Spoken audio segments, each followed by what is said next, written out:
Halo, saya Philip Jeremy. Anda sedang menyaksikan S-Talk.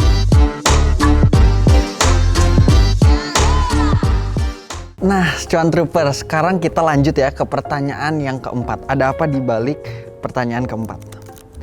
Nah, pertanyaannya adalah apa itu lump sum? Nah, lump sum sebenarnya adalah sebuah strategi berinvestasi. Banyak banget nih kita kalau nonton forum-forum atau ngelihat grup-grup di sosial media, kita melihat nih ada rekomendasi-rekomendasi saham. Nah, yang harus kita perhatikan seberapa besar dari budget sih yang harus kita masukkan. Lump sum itu menjadi salah satu strategi berinvestasi di mana kita memasukkan 100% dari budget pada satu waktu. Nah, apa lawan dari lump sum? Ada yang kita sebut DCA atau dollar cost averaging. Dollar cost averaging adalah strategi berinvestasi di mana kita cicil buy atau dalam istilah saham titip sendal dulu.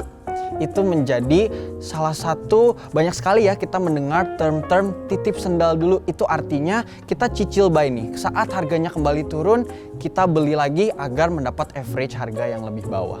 Nah, untuk lebih mengerti mengenai lump sum dan DCA ini, saya akan menggunakan analogi sebuah petinju.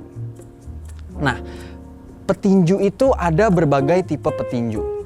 Ada petinju yang menggunakan tenaga maksimalnya untuk memukul lawannya untuk mengejar knockout atau KO di ronde-ronde awal. Nah, lump sum itu mirip sekali seperti petinju yang seperti ini. Kita memastikan bahwa sekali pukulan kita cukup untuk men-knockout lawan. Jadi dari 100% budget ini kita mau memaksimalkan profit kita. Nah, untuk lump sum sendiri tentunya membutuhkan jam terbang di saham, tentunya juga memerlukan ilmu di saham. Layaknya seorang petinju, tentu saja latihan yang diperlukan cukup banyak.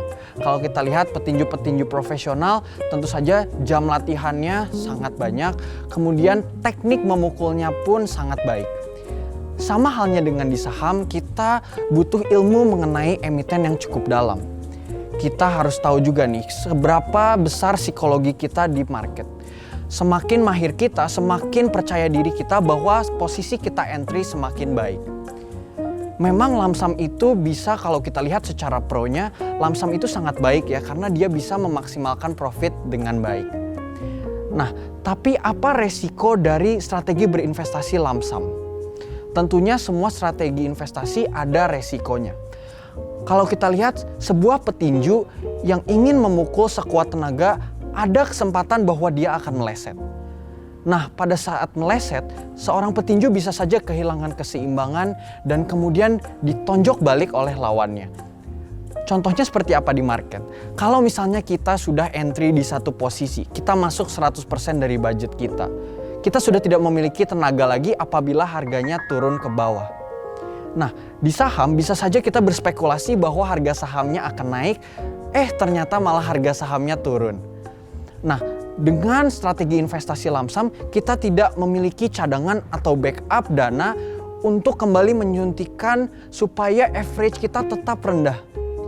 Nah, untuk mengcounter senario-senario tersebut, ada satu lagi strategi investasi yang kita sebut DCA atau dollar cost averaging. Nah, kalau kita ibaratkan sebagai seorang petinju, dollar cost averaging ini ibaratkan seorang petinju yang permainannya lebih konservatif atau lebih defensif. Dia memukul sekali-sekali untuk menghabiskan tenaga lawannya. Nah, dalam dollar cost averaging ini cocok sekali untuk cuan troopers yang mungkin masih awal-awal banget nih di saham. Karena masih mendengarkan rekomendasi dari orang atau mungkin belum terlalu mendalami ilmu soal emiten yang akan dibeli.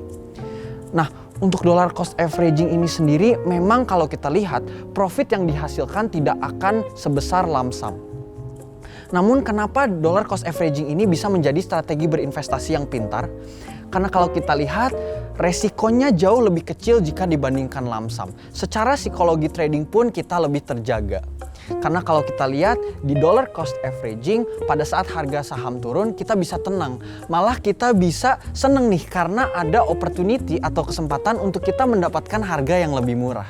Makanya dollar cost averaging bisa cocok sekali untuk cuan troopers yang mungkin baru ingin mulai di pasar saham dan tertarik untuk membeli emiten-emiten rekomendasi yang cuan troopers dengar atau cuan troopers baca.